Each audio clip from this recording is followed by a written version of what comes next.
سوال ہے کہ کیا ہمیں فوج کو برا بھلا کہنا چاہیے؟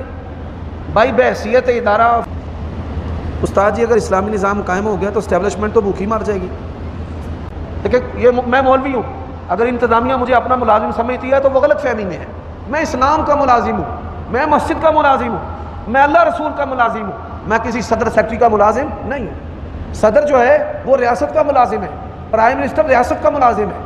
فاسألوا أهل الذكر إن كنتم لا تعلمون. سوال ہے کہ کیا ہمیں فوج کو برا بھلا کہنا چاہیے؟ بھائی بحیثیت ادارہ فوج کو برا نہیں کہنا چاہیے. دیکھیں ایک مولوی جرم کرتا ہے، کوئی مولوی ریپ کرتا ہے کسی لڑکے سے یا عورت سے، آپ کہیں سارے مولوی حرام دے، جے مولوی جنت ٹر گئے تے اساں چھالا مار دیاں جانا ہے. بھائی جرم ایک مولوی نے کیا ہے، بات سمجھ آ رہی ہے؟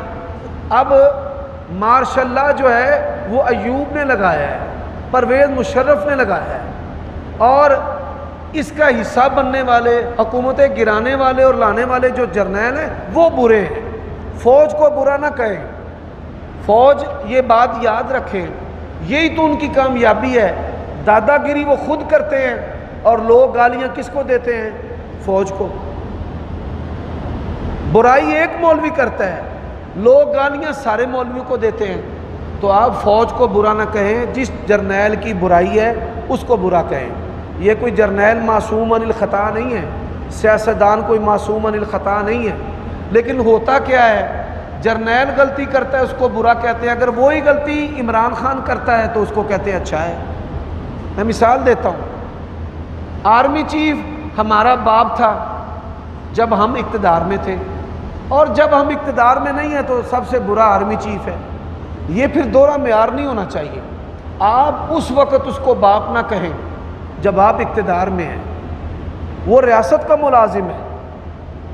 دیکھیں یہ میں مولوی ہوں، اگر انتظامیہ مجھے اپنا ملازم سمجھتی ہے تو وہ غلط فہمی میں ہے.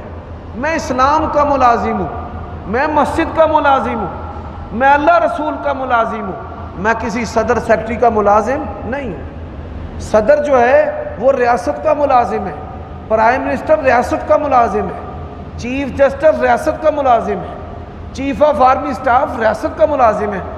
یہ ایک دوسرے کے ملازم نہیں ہیں، وہ اپنے اپنے دائرے میں رہ کر کام کریں. استاد جی اگر اسلامی نظام قائم ہو گیا تو اسٹیبلشمنٹ تو بھوکی مر جائے گی. اسلامی نظام قائم ہو گیا، صرف اسٹیبلشمنٹ ہی بھوکی نہیں مرنی، مولوی پیر یہ بھی بھوکے مریں گے. جو حکومت کے مزے لینے والے مولوی ہیں نا، یہ بھی بھوکے مریں گے، اسٹیبلشمنٹ بھی مرے گی، سیاستدان بھی مریں گے. اور اسی طرح جو جج بکتے ہیں، یا الہی یہ تیرے سادہ لو بندے کدھر جائیں، ہے درویشی بھی عیاری، ہے سلطانی بھی عیاری. چلو جی، خودکشی جو ہے یہ قتل ہے، اس کی معافی ہو جائے گی، اس سے بندہ دار اسلام سے خارج نہیں ہو جاتا. دیکھیں انگریزوں نے اقتدار محمد علی جناح جو قائد اعظم ہیں ان کو منتقل کیا، لیکن قوت جو ہے وہ اسٹیبلشمنٹ کے پاس تھی. تب بھی ڈگلس گریسی پاکستان کے جو پہلے 2 جرنیل ہیں وہ انگریز تھے. ایوب تیسرا جرنیل تھا جس نے آتے ہوئے فاطمہ جناح کو غدار قرار دے کر ماشاء اللہ لگا دیا تھا. یہ ہماری تاریخ ہے. فوج ہماری اپنی ہے، یہ ہمارے بیٹے بھائی ہیں، یہ ہمارا ادارہ ہے. فوج کے خلاف نہیں بولنا. جو آئین شکنی کرنے والے جرنیل ہیں ان کا جرم بتائیں، جو سیاستدان ان کے اعلیٰ کار بنتے ہیں ان کو قصوروار ٹھہرائیں. جو مولوی ان کا حصہ ہیں، ان سے مزے لیتے ہیں، ان سے فائدے لیتے ہیں، وہ جو مولوی ہیں آپ ان کو پکڑیں.